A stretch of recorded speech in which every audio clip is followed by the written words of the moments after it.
El crimen de ecocidio supone el daño grave, la destrucción o la desaparición de ecosistemas en un territorio concreto, hasta tal punto que los habitantes de ese territorio no puedan gozar y no puedan disfrutar de ese ecosistema de manera pacífica.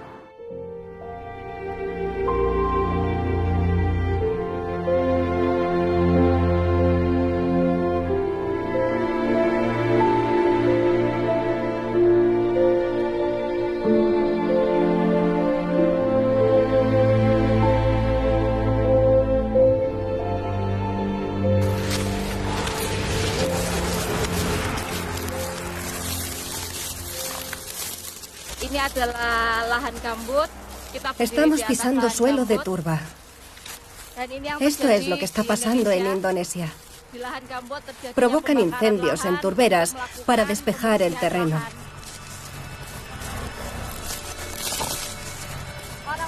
Así pueden hacerlo apto para cultivar después palma aceitera. Porque hoy en día en Indonesia este es un negocio muy prometedor.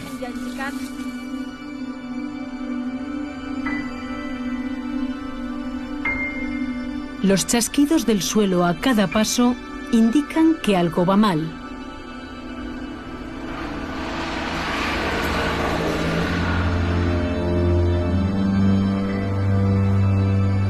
La tierra debería estar empapada, pero aquí la han desecado a través de canales con un fin: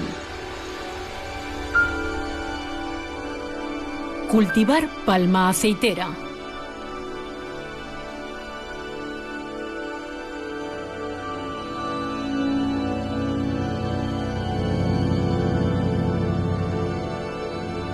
Estamos en la exuberante isla de Borneo. En sus manglares y humedales, los residuos vegetales se descomponen bajo el agua y van formando la turba, una masa esponjosa que con el paso de los siglos acaba convertida en carbón.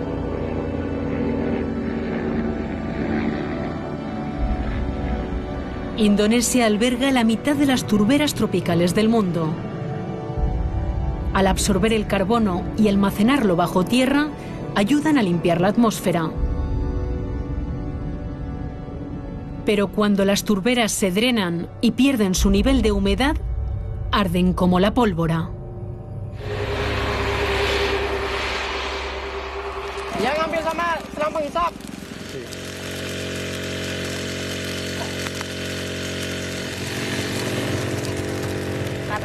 Cuando hay un incendio en la turba, no se puede apagar directamente porque el fuego penetra hasta el fondo de la turba y en este tipo de terreno resulta dificilísimo extinguirlo. Aunque desde arriba pueda parecer que está apagado, el fuego sigue activo bajo tierra y la turba, al quemarse, genera una gran cantidad de humo. Presenciamos un incendio en una turbera cerca de Palangkaraya, la capital de Borneo Central. Parece que se ha originado en una casa de labranza.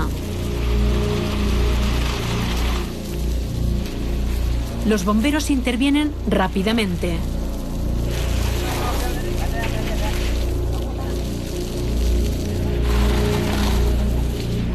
Pero cuando parece extinguido,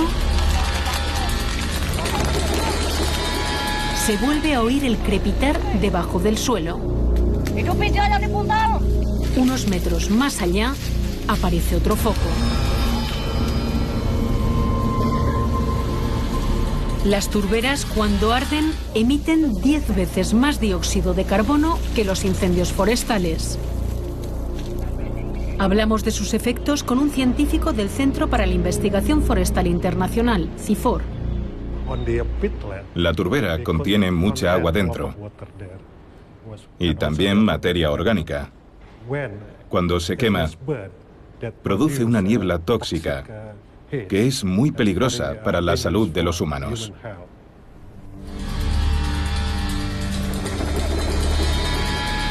Verano de 2015. Empieza la temporada seca en Indonesia y con ella la mayor ola de incendios que se recuerda.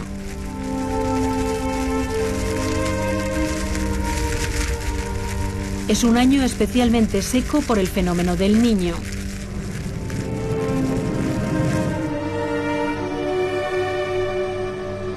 Arden 1.700.000 hectáreas.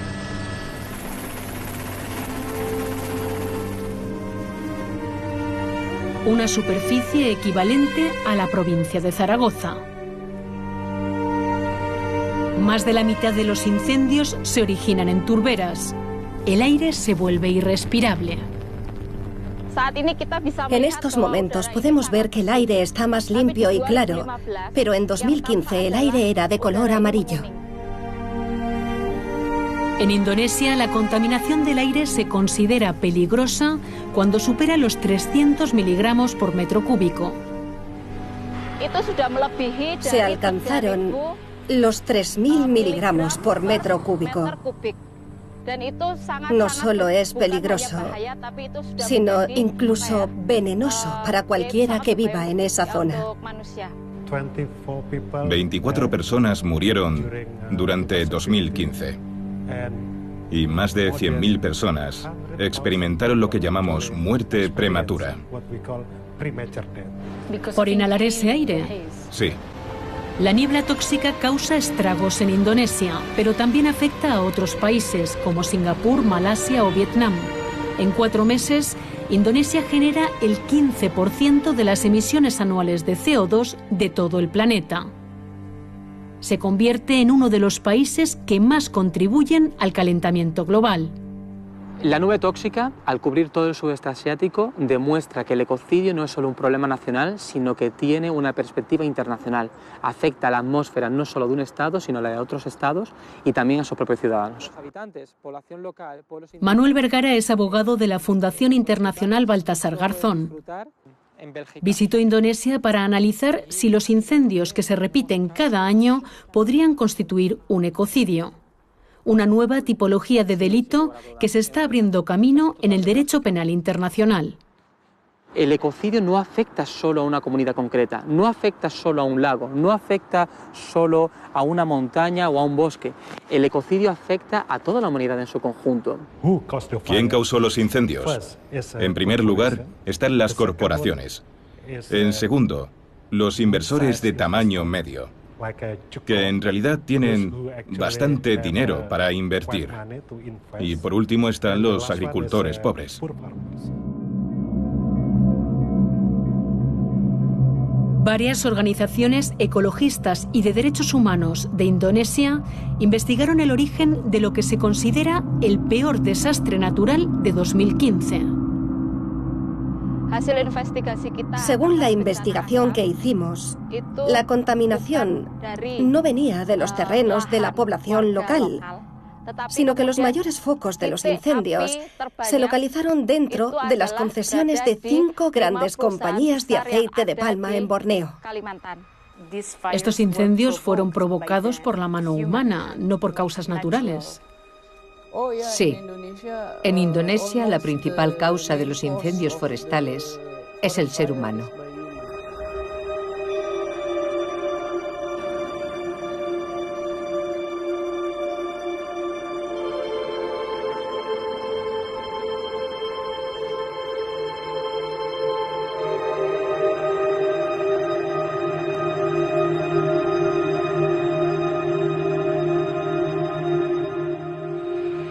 Por ley, los pequeños agricultores tienen derecho a quemar hasta 2 hectáreas para desbrozar el terreno o eliminar los rastrojos. Las empresas del sector agrario lo tienen prohibido. Quemar bosques y turberas es ilegal, pero resulta la forma más económica de despejar el terreno para su uso agrario. Solo tienen que contratar a 1 o 2 personas y pagarles entre 500.000 rupias y 1 millón de rupias para despejar todo el terreno, toda la extensión que necesiten. Y cuando luego acusan a las empresas de haber provocado el incendio, ellas culpan a la población local. ¿Cuáles son las principales causas de deforestación en Indonesia y especialmente en Borneo? En la actualidad es la agricultura y en su mayor parte la palma aceitera. Todavía se están convirtiendo bosques en plantaciones de palma aceitera, porque el aceite de palma da enormes beneficios económicos. Por eso se convierte en bosques tanto legal como ilegalmente. Este atlas de CIFOR muestra cómo en 40 años la isla de Borneo ha perdido 1/3 de sus bosques primarios. Casi la mitad de la superficie deforestada está ahora cubierta de palma aceitera. Borneo es el lugar que más aceite produce y que más deprisa se deforesta. Lo principal, lo más importante para controlar estos incendios forestales es hacer que se cumpla la ley. Esta es la primera vez que el gobierno de Indonesia está haciendo que se cumpla la ley a través de la revocación o congelación de las licencias. El resultado es bueno. De 2015 a 2016, los focos de incendios han disminuido en torno a un 80%, así como la superficie quemada.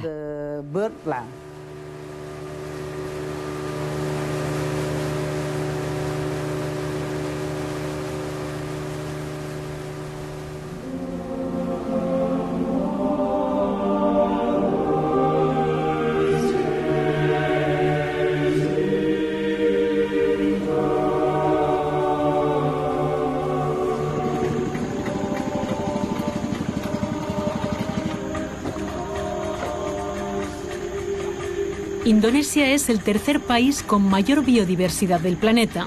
Alberga el 12% de los mamíferos del mundo.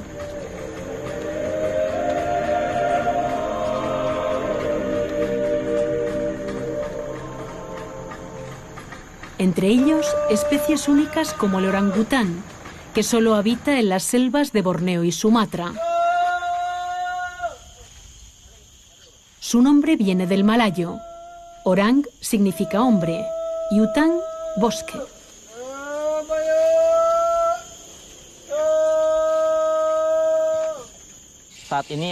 El mayor problema que sufre el orangután ahora mismo es que está perdiendo su hábitat. Los orangutanes necesitan tener mucho espacio para encontrar suficiente comida. Si su hábitat se reduce cada vez más, automáticamente ya no pueden sobrevivir.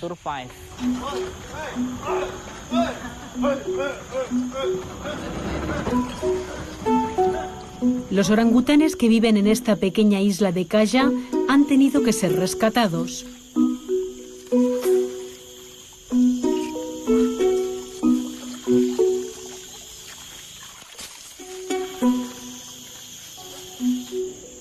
Cerca de aquí, el Parque Nacional de Sebangau alberga la mayor población del mundo de orangutanes salvajes.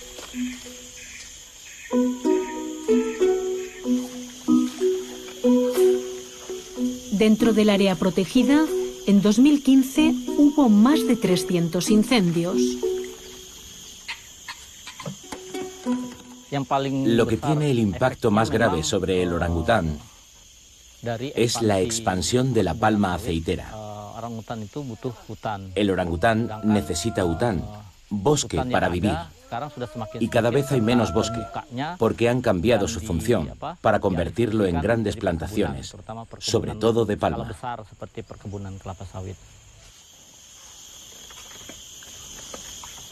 Kessi llegó cuando era una bebé.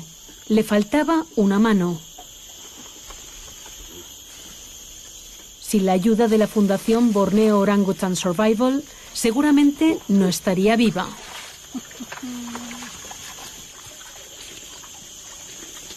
Un conservacionista que pide no ser identificado nos cuenta que más de la mitad de los orangutanes vienen de zonas donde hay concesiones de palma. Y asegura que algunos han llegado con perdigonazos y con fracturas por golpes.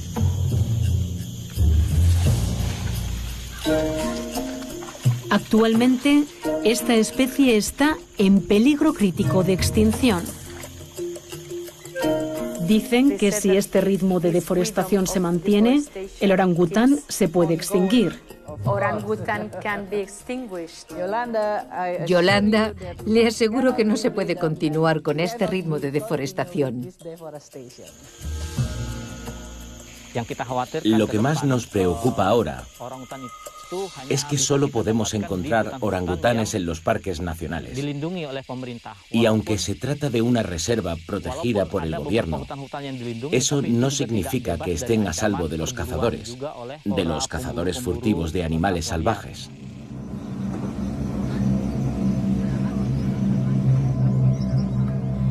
Cuanto más se deforesta, más fácil es cazarlos. Algunos animales de la selva acaban en mercados como este de Yakarta. Las cámaras no son bienvenidas. Los comerciantes saben que la venta de especies salvajes es ilegal. Aún así, aquí se pueden comprar peces tropicales, lechuzas, murciélagos. Este pequeño marsupial de vida nocturna se ha puesto de moda. No hay orangutanes, pero sí vemos a macacos hacinados en jaulas, algunos solo bebés. Los venden por unos 30 euros.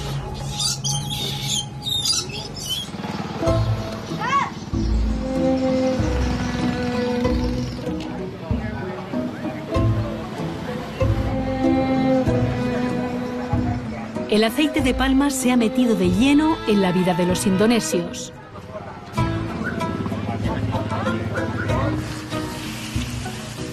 Es el aceite vegetal más consumido en todo el mundo, al ser el más productivo y barato.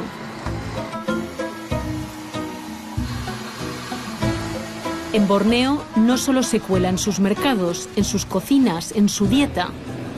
Para algunos ha supuesto un cambio drástico de su forma de vida.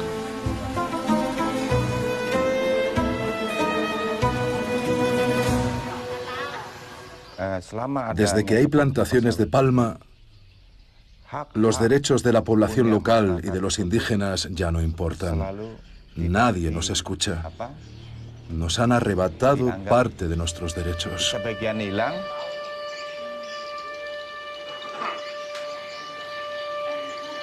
Sujin es Dayak, un pueblo indígena que representa más de un 10% de la población de Borneo. En esta casa, el tiempo parece haberse detenido. Sujin y toda su familia vivían de lo que la tierra les daba. Recolectaban frutos, pescaban, vendían caucho. Pero hace 10 años, ese terreno lo engulló una gran compañía de aceite de palma. Solo queremos que nos devuelvan nuestros derechos.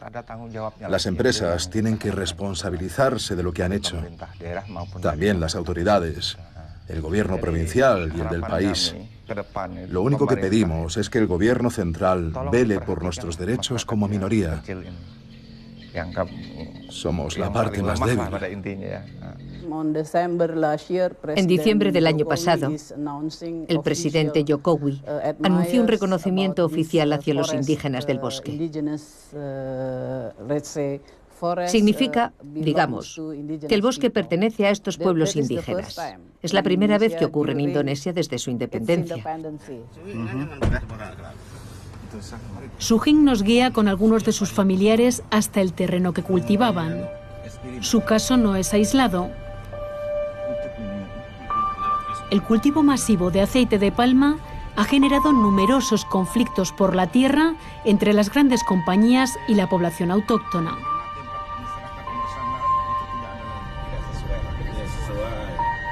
Acompañados de los Dayak, logramos acceder a la plantación. A pesar de que tenemos el título de propiedad de todo nuestro terreno y de que la plantación invade nuestra tierra cultural, las empresas siguen operando en ella, plantando palmas de aceite. Iniciamos un proceso a través de la ley cultural que existe, pero no nos hacen ni caso, especialmente el gobierno local, aun teniendo como tenemos todas las pruebas.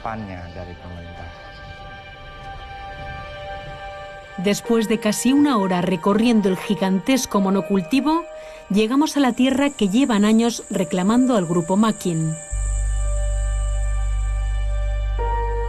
Sujin nos cuenta que consiguieron el derecho de usufructo en 1971.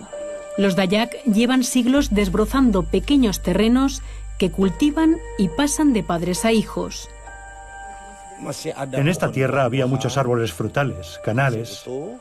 Si no recuerdo mal, había varias casas. Los Dayak teníamos un lugar sagrado porque trabajamos con la naturaleza y le hacemos ofrendas. Si en un terreno hay, por ejemplo, un cementerio indígena, la compañía tiene que respetar esa parcela. Pero hay muchas empresas que utilizan la tierra de los indígenas sin permiso. Ahora, los Dayak ya no tenemos trabajo. Desde que estas compañías de palma están aquí, para nosotros es muy difícil encontrar algo que hacer, un empleo.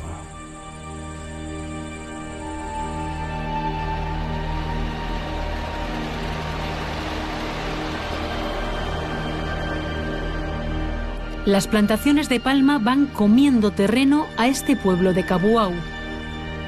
Las palmeras llegan hasta la linde y no cesa el trasiego de camiones.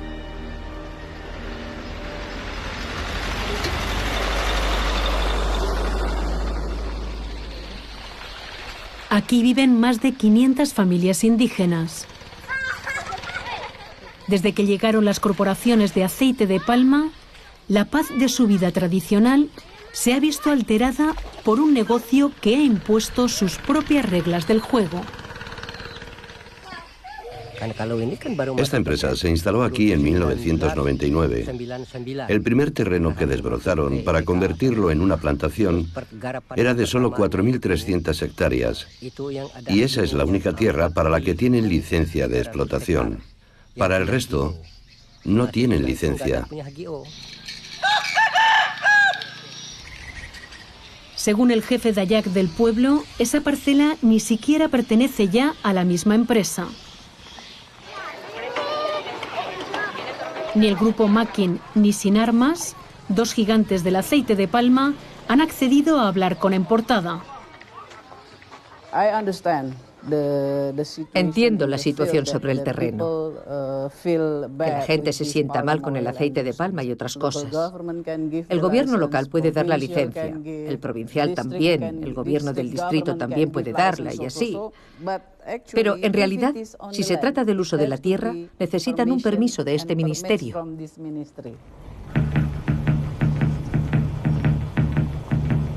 Para obtener la licencia de explotación, cualquier empresa de aceite de palma necesita pasar por distintas instancias. Activistas y afectados nos cuentan que algunas compañías operan solo con los permisos de las autoridades locales o provinciales, sin esperar a la licencia del Ministerio de Medio Ambiente. Yo no creo que esa licencia principal exista. Cuando pedimos ayuda a una institución, la empresa la soborna. Así que, ¿a quién podemos pedir ayuda? Podemos ver con nuestros propios ojos que hay muchas empresas que hacen donaciones a los candidatos para sus campañas electorales. Por ese motivo, se conceden cada vez más licencias. Tenemos la Comisión de Erradicación de la Corrupción. La llamamos KPK, que ya ha empezado a trabajar con estas corporaciones que explotan los recursos naturales. Trabajamos conjuntamente con esta comisión. El monocultivo se ha apoderado de gran parte del paisaje de la isla, cada vez menos frondosa. En Borneo está casi la mitad de la superficie de palma aceitera que se cultiva en todo el mundo.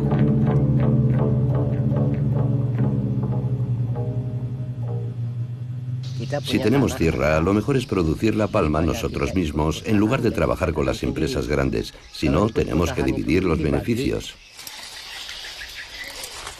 Es la gran paradoja.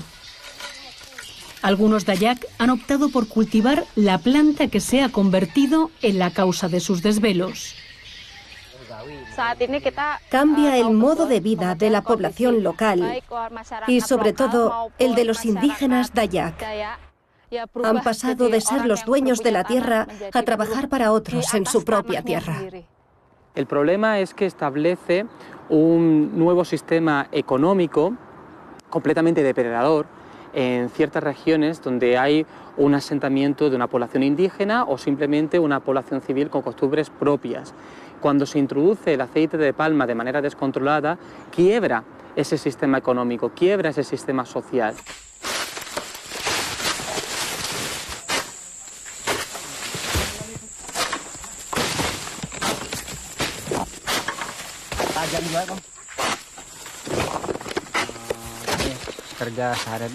Empezamos la jornada a las 6:30 de la mañana hasta la 1 de la tarde. Pero en realidad, los recolectores no tenemos horario. Trabajamos hasta muy tarde. Porque el sistema que hay aquí es, cuantos más kilos recolectas, más ganas. Es domingo, día de descanso en Indonesia. Pero estos recolectores trabajan a destajo. Ahmad migró con su familia desde la isla de Lombok y llevan más de 6 años recogiendo dátiles para la empresa SPMN. Este trabajo requiere mucha fuerza, no solo para cortar los racimos de dátiles, también hay que desbrozar el camino hasta llegar al fruto anaranjado. Nos pagan al peso, por tonelada. Por mucho que trabajemos, al mes puedes ganar como máximo 3 millones de rupias, aunque también depende del precio, que va variando cada mes. El pago también varía en función del año en que se plantó la palmera. Para cosechar 1 tonelada, hay que cortar unos 40 racimos. Por ello cobrarán, como mucho, unos 4 euros.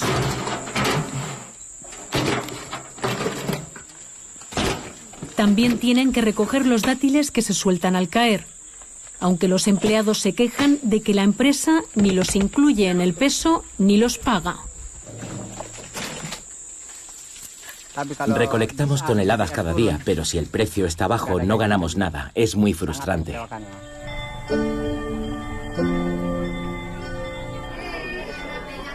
Los recolectores viven con sus familias en este tipo de poblados, dentro de la plantación. Las viviendas son muy pequeñas. No hay muchos servicios, a pesar de estar lejos del núcleo urbano. En la plantación solo les suministran electricidad de 5 de la tarde a 5 de la mañana. Las empresas dicen que el resto del día los empleados están trabajando y que por eso no les hace falta electricidad, a pesar de que la familia se queda en el poblado. Sus habitantes tuvieron que reclamar a la empresa nuevos depósitos de agua y ni siquiera es potable. La compañía SPMN también ha rechazado nuestra petición de entrevista.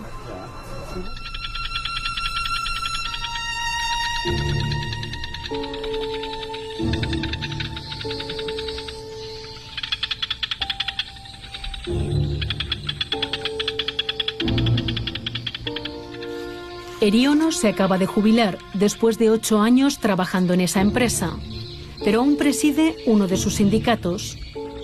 Cree que las condiciones laborales son aún peores en el resto del sector, donde pocas compañías permiten que haya sindicatos. Nos confiesa que en SPMN tuvieron que crearlo en secreto.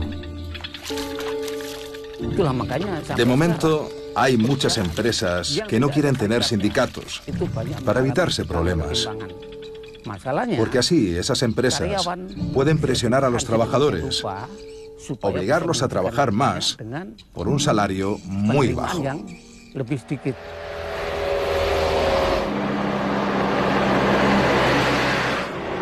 El aceite de palma se ha convertido en el motor de la economía de Indonesia, el primer productor mundial. Da trabajo directa o indirectamente a 25 millones de indonesios. ¿Podría sobrevivir la economía indonesia sin el aceite de palma en estos momentos? Es difícil decirlo, pero se quedaría muy mal sin el aceite de palma. Es la grasa favorita de la industria agroalimentaria. El aceite de palma está presente en la mitad de productos de cualquier supermercado, desde las galletas hasta el gel de baño. Estudios científicos alertan de que su consumo en grandes cantidades puede resultar perjudicial para la salud, pero en el etiquetado a veces aparece camuflado como grasa o aceite vegetal. Las campañas de organizaciones ecologistas y de derechos humanos contra su uso abusivo van calando en nuestra sociedad. Los consumidores pueden jugar un buen papel si exigen productos certificados. Lo que no es bueno para nosotros, los indonesios, es que boicoteen los productos de Indonesia.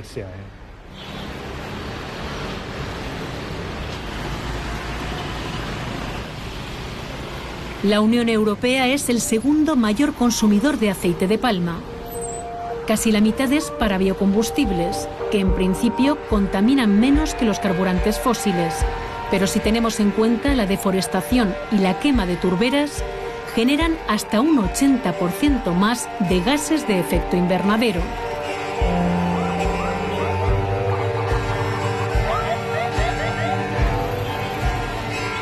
La presión internacional llevó al sector a crear la Mesa Redonda para el Aceite de Palma Sostenible, la RSPO, una certificación para una producción ética y sostenible. Pero el 70% del aceite de palma indonesio no está certificado. ¿La certificación RSPO es garantía suficiente de que se trata de aceite de palma sostenible? Esa es una muy buena pregunta, a decir verdad, porque nos hemos encontrado que incluso, aunque esté certificado, falta que se conserve el bosque, que se dé tierra a los pueblos indígenas. Pero para mí la RSPO es un buen paso. Averiguar el origen real del aceite resulta muy complicado entre la maraña de empresas, intermediarios y productores. Vemos cómo existen una serie de multinacionales que tienen sus sedes en Europa o en Norteamérica, que compran y se benefician de una larguísima y compleja cadena de producción y de proveedores, que dificulta muchísimo dirimir y depurar responsabilidades, en este caso penales. El Parlamento Europeo ha adoptado una resolución que responsabiliza de gran parte de la deforestación a la producción masiva de aceite de palma.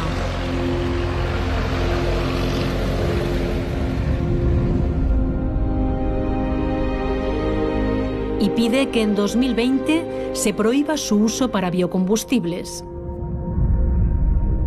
El gobierno indonesio, bajo la presidencia de Joko Widodo, ha tomado algunas medidas. Ha creado la Agencia de Restauración de las Turberas, para que estos ecosistemas recuperen su nivel de humedad y no se puedan incendiar. Y no concede nuevas licencias en bosque primario ni en turberas. No damos nuevas licencias en turberas para aceite de palma. Y para recuperar las turberas, pedimos y hemos impuesto una obligación. La concesión, la corporación, tiene que llevar a cabo la recuperación de la turbera. Es un buen comienzo. Han multado a algunas corporaciones con grandes cantidades. Pero hasta donde yo sé, a día de hoy, aún no han pagado. Más de la mitad de las plantaciones de palma aceitera que hay en Indonesia están en manos de grandes empresas. pero un 40% pertenece a pequeños agricultores que venden su cosecha a intermediarios o corporaciones. Las 3 hectáreas de palma que tengo plantadas me dan 7 millones de rupias al mes. Si lo comparo con otro cultivo, pongamos la papaya, en una hectárea, si planto 1000 árboles, puedo conseguir 40 millones de rupias al mes con las papayas. Muhammad dedica la tercera parte de su tierra al cultivo de la palma. La considera una inversión a largo plazo que no le garantiza el sustento. Por experiencia, prefiere apostar por diversificar sus cultivos. Sabe que las ganancias fluctúan con los precios del mercado e intenta proteger el entorno que le da de comer. Entendemos que si quemamos el terreno también puede arder el bosque y habrá mucha contaminación. Por eso no lo hacemos. Tenemos miedo. Yo, si tengo que desbrozar la tierra, utilizo la segadora. Hay que encontrar el equilibrio. Una agricultura variada que respete el entorno natural y los derechos humanos. Controlada de cerca por las autoridades del país, por una certificación que garantice su sostenibilidad y por la presión internacional de un consumo responsable. Creemos que hay que parar el monopolio de la tierra y devolvérsela a la gente. ¿Cree que la deforestación y esos incendios podrían constituir un ecocidio? No estoy de acuerdo en estos momentos, porque primero tenemos que comprobarlo. ¿Cuáles son las víctimas? ¿Qué pruebas hay? ¿Cuál es la situación real? El caso de Indonesia es un caso paradigmático, porque es un caso que afecta a la población local, es un caso que afecta a la fauna, a la flora, a la tierra, a la atmósfera, incluso tiene un efecto transfronterizo al afectar a la vida y salud de ciudadanos de otros estados de la región, del sudeste asiático. Los habitantes, ya sean animales o personas, de ese ecosistema, de ese territorio concreto, no pueden disfrutarlo más. Están obligados a exiliarse o están obligados a desaparecer. La vía legal del ecocidio tiene aún un largo camino por recorrer, hasta conseguir que este delito se implante y se persiga, que no quede impune. Mientras, Indonesia se debate entre la conservación de su enorme riqueza natural y el negocio del aceite de palma. Es la grasa vegetal más barata del mercado, a un precio demasiado alto para el planeta y para la humanidad.